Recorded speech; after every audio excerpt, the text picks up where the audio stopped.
جی ہاں، ذرا نم ہو تو یہ مٹی بڑی زرخیز ہے ساکی. بات ہو رہی ہے بر صغیر پاک و ہند کی.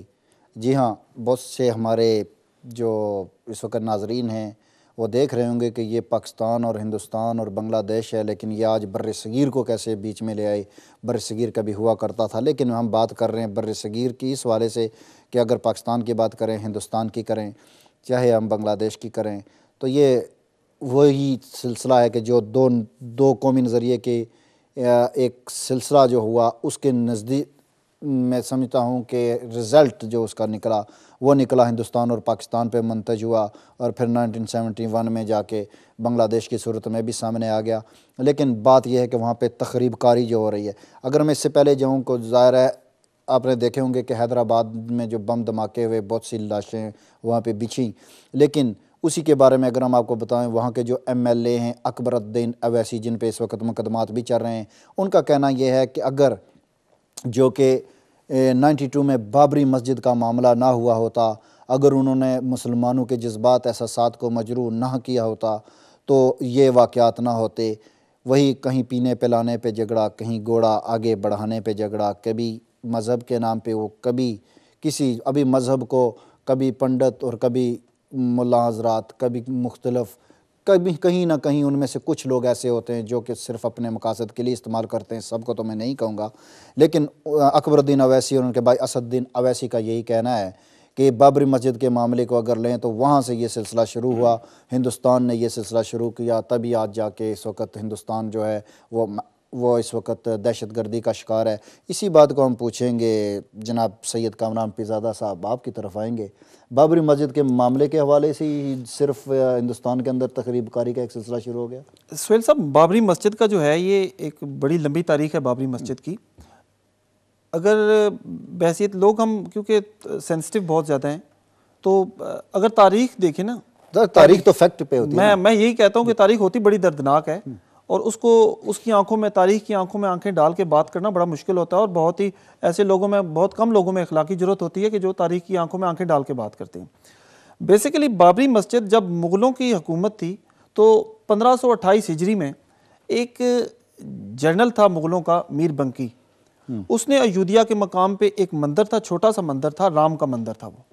تو کیونکہ اس ٹائم مغلوں کی حکومت تھی، مسلمان مغل تھے، تو اس میر بنکی نے وہ مندر کو گرا کے وہاں پہ مسجد تعمیر کی، اور مسجد کا نام پہ بابر کے نام پہ رکھا، بابری مسجد. یہ 1528 کا، یہ بہت لمبی تاریخ ہے. اور جب قیام پاکستان تک تو یہ مسئلہ ٹھیک چلتا رہا. اس ٹائم تک ہندو اور مسلمان دونوں اس جگہ پہ جا کے عبادت کرتے تھے، ان کا آپس میں کوئی جھگڑا نہیں تھا، چلتا رہا. اصل میں یہ مسئلہ شروع ہوا 1989 میں. جو اصل میں یہ مسئلہ شروع ہوا ہے 89 میں، بھارتیہ جنتا پارٹی کے ہیں لال کرشن اڈوانی، انہوں نے ایک رکھ یاترا کے نام سے ایک تحریک چلائی. انہوں نے اس تحریک میں جا کے کہا کہ جی ہم وہاں پہ جا کے اپنی عبادت کریں گے، اور انہوں نے وہ پرانی پچھلی تاریخ کو اکھاڑا، اور انہوں نے کہا کہ یہ تو بہت بڑا مسئلہ بن گیا ہے. مسلمانوں نے اس جگہ پہ مندر ہمارا بہت بڑا تھا، اور انہوں نے مسجد تعمیر کر دی ہے. تو اس ٹائم پہ انہوں نے تقریباً الیکشن آ رہا تھا 1989 کا. اچھا، اسی بات میں واپس آتا ہوں. ہمارے ساتھ ہمارے محترم کالر ہیں لائن پہ، ایم خان صاحب بریڈ فورڈ سے. السلام علیکم. وعلیکم السلام ورحمۃ اللہ وبرکاتہ. سہیل صاحب، میں آپ کو مبارکباد پیش کرتا ہوں کہ آپ ہمیشہ جہاں بیٹھتے ہیں وہاں پھول ہی لے کر آتے ہیں اور پھول ہی لے کر گھر جاتے ہیں. اللہ آپ کے اس خلوص میں اور برکت عطا فرمائے. اور آپ جب کسی کو ساتھ لاتے ہیں یا بیٹھتے ہیں وہاں بھی کوئی صاحب علم ہی نوجوانوں کو لاتے ہیں، یہ بڑے درد رکھنے والے. اور معلوم ہے ایسا ہوتا ہے کہ ان کو کچھ تاریخ کے اوراق یاد ہیں. یہ بڑی ایک نیا غنیمت ہے کہ یورپ کی سرزمین میں بسنے والا، انگریزی زبان بولنے والا، اور پھر ملک پاکستان اور خطہ کشمیر کے کچھ اوراق یاد رکھے. میں سمجھتا ہوں یہ ان ماؤں کی کمائی ہے جن ماؤں نے اور والدین نے اپنی اولاد کی اچھی تربیت کی. علامہ اقبال نے کہا نہ لطف مرنے میں ہے، باقی نہ مزہ ہے جینے میں، ہے مزہ خون جگر پینے میں. آپ تو ایسی دردناک سٹوری لائے ہیں جو مسلمانوں کو نیند بیٹھی میٹھی نیند سے جگانے والی ہے کہ اے مسلمان تیرا مقام کون سا ہے. تو کون سی نعمتوں کا وارث ہے, کہاں چلا گیا, کہاں سویا ہوا ہے.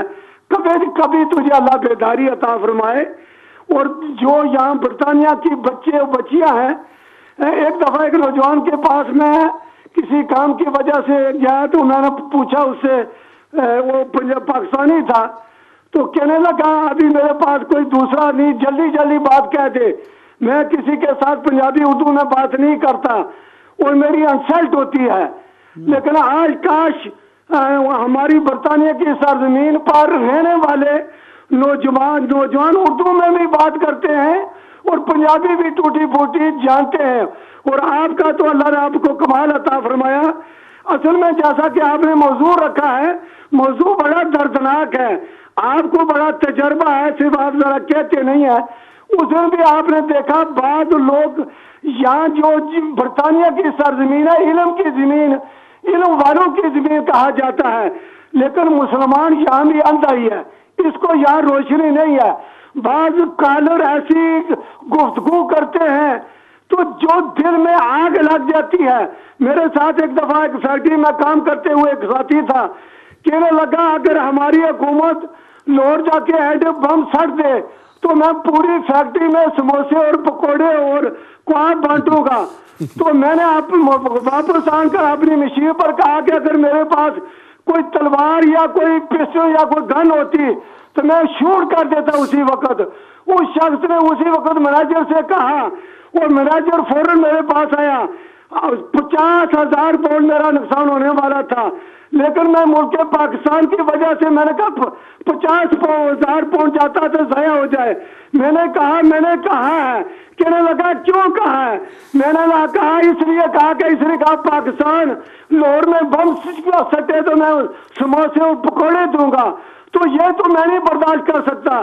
وہ یہودی تھا, اس نے اسی دن میٹنگ کال کی, کہا کہ کوئی آدمی ایسی بات کرے, کسی کو ملا عمر کے, اسامہ بن لادن کے, کوئی بھی ایسی بات کرے اس کو ہم نکال دیں گے, لیکن مولوی اور ذاکر نہیں یہ بات کہہ سکتا. وہ دہشت بھراتے ہیں, دہشت گردی کو ہوا دیتے ہیں. لیکن کاش آپ نوجوان کیا کر سکتے ہیں, جو چینل چلاتے ہیں, تربیت دیتے ہیں, آپ تو پاکستان کو روتے ہیں. بہت شکریہ جی, آپ نے تاریخ کے اوراق کو بھی الٹا اور بہت خوبصورت باتیں کی. جی تو چاہتا ہے آپ کی باتیں سنتے رہیں, لیکن وقت بڑا ظالم ہے اور بہت قلیل سا ہوتا ہے. کامران صاحب آپ بات کر رہے تھے کہ جنرل میر بنکی صاحب نے وہاں پہ مندر کو ہٹا کے وہاں پہ مسجد بنا دی, سلسلہ چڑھتا رہا, اور پھر جناب ایڈوانی صاحب نہیں. اصل میں یہ جو بات جتنی بھی کر رہا ہوں میں, یہ تاریخ کے باقاعدہ مستند چیزیں ہیں جو میں آپ کو بتا رہا ہوں, کیونکہ میرا اس پہ کافی ریسرچ ہے. 2005 میں انڈین انٹیلیجنس بیورو کے تھے ایک ملو کرشنا دھر, انہوں نے انکشاف کیا تھا کہ یہ جو بابری مسجد والا حملہ ہوا تھا تو اس میں 10 مہینے پہلے یہ سازش تیار کی گئی تھی. تو آپ دیکھیے کہ ان سیاسی, جیسے ہمارے دوست فرما رہے تھے پہلے کہ سیاسی طور پہ جتنے بھی ہمارے لوگ ہیں یا مذہبی طور پہ بھی جتنے لوگ ہیں ان میں کم فہمی ہے اور وہ لوگوں کو آپس میں لڑاتے ہیں, لیکن مذہب کو نام لے کے لڑا رہے ہیں. اور اس کا اثر یہ ہوا کہ اس کے یہ جو بابری مسجد کا واقعہ تھا, بابری مسجد کو شہید کر دیا ان لوگوں نے. 1.5 لاکھ لوگوں نے حملہ کیا, اور اس سے پہلے کیا کیا کہ 1.5 لاکھ لوگ جب وہاں پہ موجود تھے تو 20 منٹ پہلے لال کرشن اڈوانی اور 3 ان کے اور سیاسی پارٹیاں تھیں, انہوں نے جا کے وہاں جا کے عبادت کی. جب اتنی بڑی آپ کو شہ ملتی ہے آپ کے رہنماؤں کی طرف سے تو وہ بظاہر ہے لوگ ان پڑھ ہوتے ہیں, جاہل ہوتے ہیں, انہوں نے مسجد پہ حملہ کر دیا اور مسجد کو شہید کر دیا. تو اسی سے ملتا جلتا ایک اور واقعہ تھا کچھ عرصے بعد ہی ایودھیا ٹرین میں, کیونکہ کچھ لوگ ہندو یاتری تھے, وہاں سے کچھ اسی جگہ پہ عبادت کر کے واپس آ رہے تھے, تو ایک پوری کی پوری ٹرین جلا دی گئی جس میں 58 لوگ مارے گئے. اور ان میں بھی بدقسمتی آپ کہیں کہ کانگریس کے ایک مسلمان رکن تھے, ان کی ریکارڈنگ سامنے آ گئی جنہوں نے لوگوں کو اکسایا تھا. تو تاریخ کے اوراق اتنے کڑوے ہیں کہ جن کی آنکھوں میں آنکھیں ڈال کے بات کرنا بہت مشکل ہے. تاریخ کے اوراق پہ نظر ڈالتے ہیں, تاریخ کے اوراق کو انہوں نے الٹا بابری مسجد کے حوالے سے. عاشق صاحب آپ کی طرف میں آؤں گا, اس سے پہلے چلتے ہیں ہم اکراس دا UK. اس وقت فرانس سے نواز بٹ صاحب نے ہمیں جوائن کیا ہے. السلام علیکم. وعلیکم السلام. کبلا کیسے مزاج ہیں؟ اللہ کا احسان, آپ سنائیے. ٹھیک ٹھاک, بس شکر اللہ کا, ہر دم اللہ کا شکر.